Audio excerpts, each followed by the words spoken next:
And joining us right now on the Fan Hotline is our good friend, a good man, Mark Kaboly. And the Fan Hotline is presented by Sullivan Super Service, Pittsburgh trusted plumbing and HVAC provider for over 50 years. Mark, you can share whatever you feel comfortable sharing. That means you don't have to share anything. People have been wondering what the hell happened. The Athletics seems like they screwed the pooch here, but what's going on and how you doing, big guy? I'm doing good. I have to warn you, I might be breaking up here because I'm heading to the dentist, and I'm somewhere in Harmony, PA. Not quite sure where I'm at. You know, you got to get those benefits for the next couple more weeks. So you have to, you have to push them out, right? So, I mean, you got plenty of dentist time now, but that's true. Whatever you need for the Achilles, man, these next couple of weeks, you get it freebie, all right? Yep.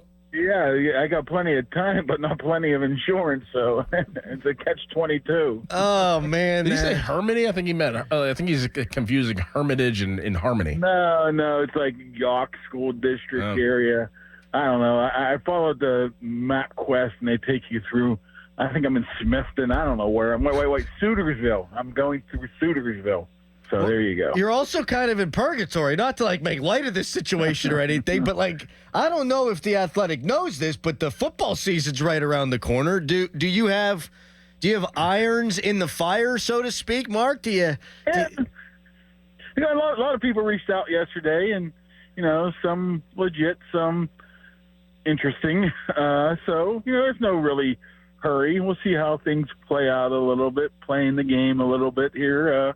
A little bit of hard times, right? During Dusty Rhodes, 1985. Mm-hmm. This isn't hard times.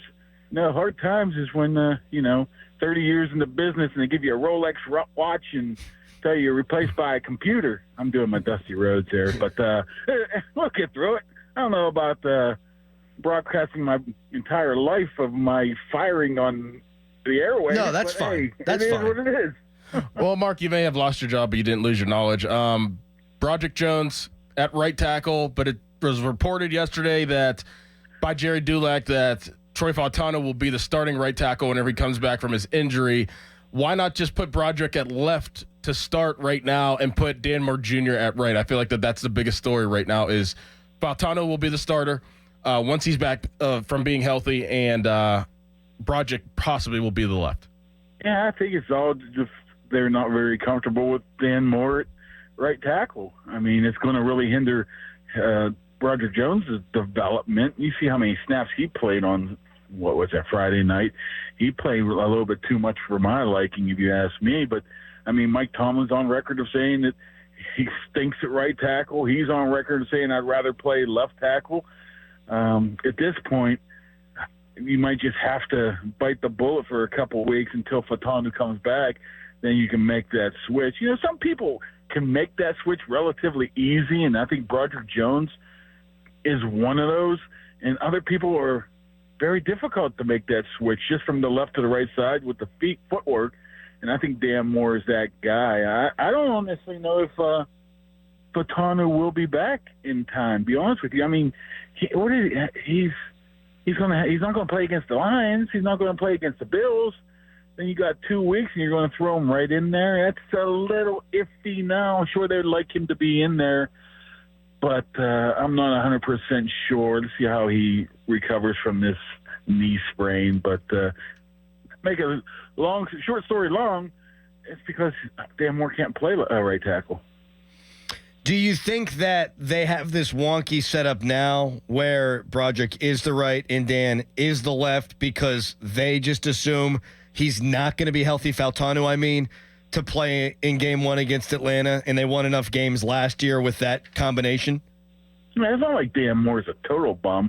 People read Pro Football Focus and just figure that, he gave up 7 sacks or whatever it is, he's a bum. I think he's still a solid player. Maybe he's not a superstar tackle do you want playing 17 games, but he can get the job done here. So I think they have a ton of confidence. Plus, how many teams in the league have a tackle, a backup tackle, a swing tackle that has 50 career starts and is only 25 years old? So I think that's the best route to go right now. Like I said, I don't think it will be a difficult flip when Fautanu gets back. And, you have to pretty much have to start Fontana if you think about it. Dan Moore, there's no guarantee he's be around next year. If he's smart, he probably wouldn't be around next year. So you might as well go with, the youngsters up front and let them work through some issues early and get better by that second half of the season when you're going to need them. Mark, what do you expect to see out of Russell Wilson on Saturday? How much do you expect to see Russell Wilson on Saturday? And how different do you think it'll look from Russell Wilson's performance Saturday compared to Justin Fields' performance this past Friday? I think it'll be noticeable. I mean, all we've seen is highlights and videos and, with your own eyes of Justin Fields in a practice situation where there's not much, let's be honest, there's not much reading of defenses. Pretty much what's going and you're throwing it there, and that's been his issue right now. So I think Russell will play. I don't know if ton. I'm pretty sure he'll start, but he'll play, 3-4 series. And I think, what the key is with the quarterback position, and I would assume this is the Steelers' belief here, is you just can't turn the ball over if you're the Pittsburgh Steelers in 2024. You got a defense that's $160 million plus. You got a running game and an offensive coordinator and a lot invested in the offensive line. You know how you blow that all up? You turn the ball over and you don't convert third downs. And what did Justin Fields do? I know it's preseason. You just can't do that. So I think the safe bet is Russell Wilson. And I think you will see that Saturday where he'll do what they want him to do to be able to be successful in this offense. And then all of a sudden the national cry for Justin Fields to win this competition will be put to bed. The unemployed yet still insured Mark Kaboly joins us on the Fan Hotline, presented by Sullivan Super Service, providing trusted plumbing and HVAC service for over 50 years. How do you think this Ayuk situation winds up playing out, Mark? I think, honestly, what I heard is, obviously there's nothing going on right now, which leads me to believe, I was told there's nothing going on right now, so what leads me to believe is it's in 49ers court. If the 49ers want to move him, the 49ers will move him. If not, he'll stay with the 49ers and they'll have to deal with it.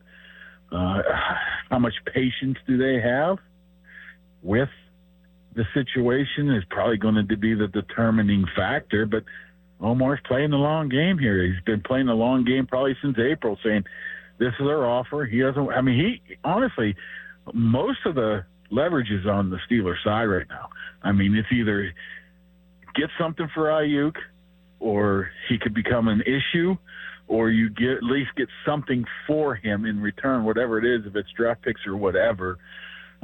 It's all based on what the 49ers are going to do. And I think eventually they're just going to say, I'm tired of this. We need something else. And I think eventually he will be a Steeler. Who knows when? That could be, for all we know, that could be October 30th or whenever the trade deadline is. But I think eventually this year he will be a Steeler. All right, Mark. Thank you so much for your time. You have a lot of it right now. Yeah, you know what? I'm lost somewhere in Sutersville now, too. All right. Yeah, get off the phone so you can get on that GPS. We do appreciate your time, man. And seriously, we love you. You're the best at what you do, man. And we know you're going to land on those giant feet of yours. Mm-hmm. All right. See you guys. Thanks, buddy. See you, Mark. I love you, too. Is I'm kind of expecting he doesn't love you. He should. Why? I'm a great man. Oh.